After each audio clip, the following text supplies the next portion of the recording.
नमस्कार, मेरा नाम देव और आप देख रहे हैं न्यूज रिपब्लिक अंडमान।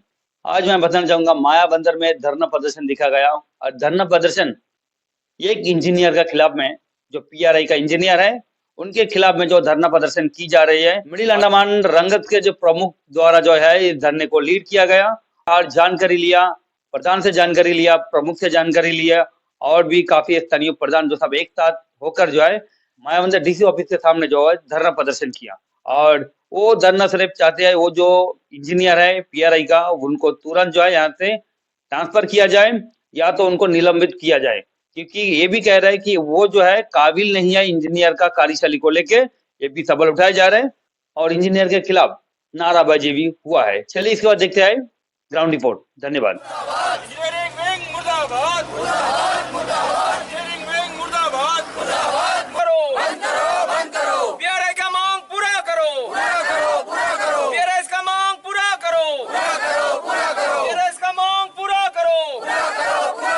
सोसाइटी को काम देना होगा, सोसाइटी को काम देना होगा, इंजीनियर्स का मनमानी बंद करो, इंजीनियर्स का मनमानी बंद करो, इंजीनियर्स का मनमानी बंद करो। एडमिनिस्ट्रेशन होश में आओ, एडमिनिस्ट्रेशन होश में आओ। भारत माता की, भारत माता की, वंदे वंदे। जी नमस्कार। देखिए, आज डिस्ट्रिक्ट एडमिनिस्ट्रेशन का ये हेडक्वार्टर है हमारा मायाबंदर में। यहाँ पे नॉर्थ मिडिल से जो पीआरआईज है उसमें मायाबंदर ब्लॉक का सारा पीआरआई और आम पब्लिक भी और सोसाइटी के लोग भी यहाँ पे शामिल है। और आपको पता है कुछ ही दिन पहले रंगत ब्लॉक ने भी ऐसा ही एक विरोध प्रदर्शन किया था। आज सुनने को मिला है कि डिगलीपुर में भी एडमिनिस्ट्रेशन ऑफिस के सामने इस तरह का विरोध प्रदर्शन है। यानी कुल मिलाकर के पंचायत जो है एडमिनिस्ट्रेशन का जो व्यवहार है जनता के प्रति और पीआरआईज के प्रति, इसको जो है नकारा है और इसको जो है धिक्कार करके जो है प्रशासन का ऑफिस का सामने जो है धरना में प्रदर्शन कर रहा है। आज हम लोग जो एकत्रित हुआ इसका मकसद अब आपको बताते। अभी आप लोग हमारा नारा में क्या था, एडमिनिस्ट्रेशन का तानाशाही बंद करो। तानाशाही क्यों बोल रहे हैं, एक बात सुनिए। जब अंडमान में या फिर किसी भी में कोई भी पॉलिसी लागू होता है तो पॉलिसी लागू उसमें कुछ विचारधारा होता है। अगर वो पॉलिसी को इम्प्लीमेंट करा जाएगा तो पॉलिसी किस हद तक जनता को असर करेगा या फिर कौन कौन जो स्टेक होल्डर है जिसको असर करेगा। क्या किसी स्टेक होल्डर को लेके इसका जॉइंट बैठक हुआ था? यहाँ में पीपुल्स पार्टिसिपेशन देश का गणतांत्रिक विधान है। क्या उस गणतांत्रिक विधान को माना गया? यानी संविधान को ही टोटली धिक्कार किया। आज जो एक मिनट्स ऑफ मीटिंग का वजह से सोसाइटी का काम को बंद कर दिया, जो कि 2012 में को गेजेट नोटिफिकेशन माध्यम से उस समय का जो एलजी महोदय था उन्होंने ऐसा नोटिफिकेशन किया था कि पंचायत राज में सोसाइटी का माध्यम से बेरोजगार एक तरफ से मुक्त होगा, दूसरा तरफ से एसेट क्रिएट होगा, कामकाज मिलेगा, लोगों को बेरोजगारी हटेगा। सोच का जो है ऐसा करके एक विधान लाया था, लेकिन इतना साल तक चलते गया। अब तुरंत जो है सडनली एक मिनट्स ऑफ मीटिंग होता क्या है, उसमें कौन कौन सा एजेंडा में डिस्कस किया गया उसको लिया जाता है कि फलना एजेंडा में उसमें आलोचना हुआ था, उस पर चर्चा हुआ था। लेकिन वो चर्चा के बाद भी उसमें तो डिसीजन नहीं होता है, उसमें कोई राय नहीं लिया गया। उसमें अपना चीफ सेक्रेटरी कुछ बातचीत किया, कुछ जो है असेसमेंट किया, उसके आधार पर अगर कोई राय बनाना है तो उस राय के लिए भी प्रतिनिधि को उसमें शामिल करना था, स्टेक होल्डर जिस पे असर होगा उसको शामिल करना था। कोई भी पॉलिसी किसी भी राज्य में लागू होता है तो उसमें बहुत सारा फैक्टर को देखा जाता। उसमें देखा जाता है कि अगर हम ये पॉलिसी लागू करेगा तो क्या उस तरह बुनियादी व्यवस्था बना हुआ है। जैसे अभी कुछ पहले प्रमुख मैडम जी ने बोला कि यहाँ पे तो ऑलरेडी जो है सब कुछ में प्रॉब्लम है, सब कुछ शॉर्टेज है, कुछ व्यवस्था बना नहीं, तो सडनली इसको बंद कर देने से इतना सारा बेरोजगार अंडमान में नॉर्थ मिडिल में करने का मतलब क्या? आपका वजह से, नालायक व्यवहार के वजह से, आज जो है सौतेला व्यवहार की वजह से आज नॉर्थ मिडिल का लोग भुग रहा है। आज कोई भी व्यवस्था ठीक नहीं है, ना मेडिकल ठीक है, ना स्कूल ठीक है, ना रास्ता घाट ठीक है, कोई भी व्यवस्था ठीक नहीं है। रहा बात पंचायत का, तो पंचायत तीनों सेक्टर तीनों अपना टायर को लेके जो है छोटा छोटा करके काम कर रहा था। वहां पे मिनट्स ऑफ मीटिंग में लिख दिया कि छोटा काम नहीं लेना। अरे भाई साहब, छोटा काम क्या इंपॉर्टेंट नहीं होता? अगर कहीं पे छोटा सा कुआं बनाना है, अगर कहीं पे पानी जमा करना है ताकि जरूरत पूरा हो, तो क्या ये छोटा काम इंपॉर्टेंट नहीं था? आपको पंचायत राज संबंध में पहला बात तो आता कि नहीं समझ में? आपको ये मालूम है क्या ये जनता कौन है और आप कौन है? ये जनता वही है जो नरेंद्र मोदी है, आप जान लो। यही वो जनता है जिसमें से नरेंद्र मोदी निकला, यही वो जनता है जिसमें से अमित शाह निकला, यही वो जनता है जिसमें से राजनाथ सिंह निकला।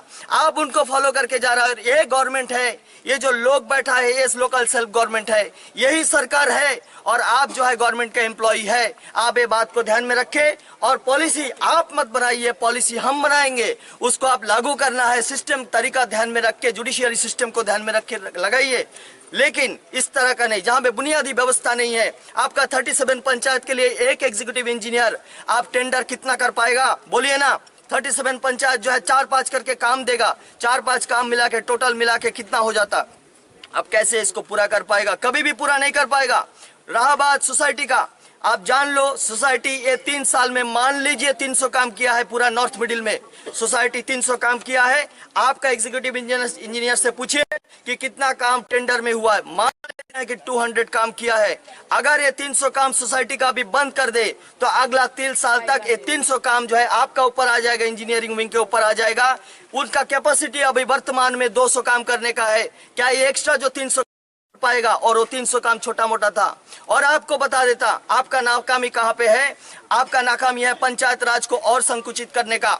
जहां पे सरकार बोलता है डिसेंट्रलाइजेशन ऑफ पावर, जहां पे हमारा संविधान बोलता है डिसेंट्रलाइजेशन ऑफ पावर, हमारा पावर का विकेंद्रीकरण करना, जहां सेंट्रल गवर्नमेंट और यहाँ पे लोकल सेल्फ गवर्नमेंट दोनों का बीच में जो है पावर को चैनल के माध्यम से पावर को डिस्ट्रीब्यूट किया गया और हम लोग जमीनी तौर पर गणतंत्र को लागू करते हैं। आपको ये समझना चाहिए और वो हिसाब से हमारा पावर को कट करने का कोशिश मत करिए। आपने भारी भारी षड्यंत्र कर दिया, आपने षड्यंत्र किया। इसका माध्यम से प्रधान लोग का जो 6 लाख का कैपेसिटी होता है, 6 लाख का छोटे छोटे काम लेके गांव का विकास करने का काम होता है, इसको हटाया जाएगा और इसको प्रमुख का 8 लाख का कैपेसिटी को काटा जाएगा। इस तरह करके आप जो है एक रिपोर्ट बनाएंगे कि देखिए प्रधान लोग पंचायत चलाने में नाकाम है क्योंकि उन लोग कर नहीं पाया। 3 साल में यूसी सबमिट नहीं कर पा रहा है, ये लोग जो है अपना फंड नहीं ले पा रहा है, फंड अवेलेबल है नहीं ले पा रहा है। अरे फंड तो आप लोग लेके जाते। बजट को देखिए, बजट में 90 करोड़ लोग आईएएस लोग लेके चले जा रहा है और 3 करोड़ लोग रूरल डेवलपमेंट गांव का विकास के लिए 3 करोड़ रुपया छोड़ दिया पूरा 70 पंचायत के लिए। आप किस तरह का बात कर रहे हैं? आप लोग इससे वापस जाइए। आपका ये सक्सेस नहीं होगा। पूरा अंडमान का लोग जान चुका है आपका मंशा, आप लोग का ये तरीका गलेगा नहीं। इसलिए आपसे निवेदन है फिर से कि आप जो है अपना ये जो आदेश तो हुआ नहीं था, बिना आदेश का कामकाज बंद किया, इसीलिए बोला गया कि आप तानाशाही करते। वहां पे कोई आदेश नहीं था। एक लेफ्टिनेंट गवर्नर का एक नोटिफिकेशन को कैसे वायलेट कर सकता है? एक मिनट्स ऑफ मीटिंग कभी भी एक गेजेट नोटिफिकेशन को वायलेट कर सकता? अरे भाई साहब, इतना कितना मिनट्स ऑफ मीटिंग बना था? इस तरह मिनट्स ऑफ मीटिंग में बहुत कुछ बना था जिसमें ये सेटअप आर्ट का वाला बात को भी हटाया। विनीता रेड्डी मैडम आई थी जहां पे सेटअप आर्ट को बात को हटाया था, इमीडिएट काम करने का, एनओसी का माध्यम से काम करने का। आप लोग सारा चीज अपना मनमर्जी से करते हैं। हम पब्लिक नहीं मानेंगे, नॉर्थ मिडिल का लोग नहीं मानेगा। आप नॉर्थ मिडिल का लोगों के साथ बहुत बड़ा धोखा अभी तक कर चुके हैं, अभी और नहीं मानेंगे। इंजीनियरिंग विंग को सशक्त करिए, मजबूत करिए, हमारे लिए करिए, हमारा जनता के लिए करिए। आप वहाँ पे बैठे हैं हमारा काम करने के लिए, हमारा काम को सुचारू रूप से करना है। अगर अंडमान का धरती पे कोई भी नियम को लागू करना है, जनप्रतिनिधि और स्टेक होल्डर को उसमें शामिल करना है। डिसीजन मेकिंग आपसे नहीं हमसे होगा, आप उसका निर्वाह करेंगे। जय हिंद, वंदे मातरम। क्वेश्चन करना चाहूंगा, जैसे कि आप बोला पीआरआई को, जैसे कि आपका बात सुनता नहीं, उसका मर्जी रूल्स को इम्प्लीमेंट किया जा रहा है, ऐसा लग रहा है क्या नॉर्थ मिडिल या अंडमान को ये कि प्रधान जो पीआरआई मेंबर को जो है डमी बना के रख रहा है, ऐसा कुछ है? बिल्कुल, आज का डेट में नुक्कड़ नाटक का हम लोग जो है कलाकार बना के रखना चाहता, वो एडमिनिस्ट्रेशन चाहता फलाना डेट में एक प्रोग्राम है भैया करके दे दो। हम लोग आते साथ बोला ODF plus, ODF free, ODF plus करके आप एक वीडियो बना के जारी कर दो। भाई झूठा रिपोर्ट क्यों दे? हम तो नहीं दिया था, झूठा रिपोर्ट क्यों दे? हमारा पंचायत में ऐसा बहुत लोग था जिस लोगों को टॉयलेट नहीं मिला था उस समय, हम आते साथ आज 3 साल हो गया तो हम लोगों ने दिया बाद में। झूठा रिपोर्ट ले लेके अब विकसित भारत संकल्प यात्रा वो हुआ था जिसमें स्वदेश नगर पंचायत से, हमारा पंचायत से लोग पार्टिसिपेट नहीं करना चाहता था, लेकिन फिर भी दिलासा देके कि फ्री गैस सिलेंडर ये वो बोल बोल के जो है लोगों को लेके गया। ऐसा करके झूठा रिपोर्ट बना के मिनिस्ट्री तक भेजा जाता, ऐसा झूठा रिपोर्ट अंडमान से जो है मिनिस्ट्री तक, हमारा सरकार तक भेजा जाता। सरकार को ये समझाया जाता कि ये पीआरआई लोग जो है नादान लोग है, समझ में नहीं आ रहा है इन लोग। दूसरा सवाल है, जो हमने अपने एक कुआं का बात किया, तो हर घर नल का जो योजना है क्या वो फेल हो गया, जो अभी कुआं का जरूरत पड़ रहा है आपको? बिल्कुल फेलियर है, फेलियर इसका कारण हम बता देता। आप जिसको टेक्निकली एक्सपर्ट बोलता ना इंजीनियर, आप चलिए वो इंजीनियर जिस काम को बोल देता कि ये नहीं होगा, हम पीआरआई जिसको हमको बोलते कि ऐसे करा जाएगा और आदमी अगर किसी भी हाल से उस काम को किया गया तो हमारा सक्सेस है, उसका प्रूफ दिखाएगा। लेकिन इंजीनियरिंग विंग का जो डिसीजन है और जिस तरह का प्रोजेक्ट वो लोग प्रिपेयर करता है, कहीं ना कहीं वो फ्लॉप निकला है, हमेशा के लिए निकला है। इंजीनियरिंग विंग जो है एक्सपर्ट नहीं है अंडमान में। ठीक, थैंक यू। আমাদের রোডটা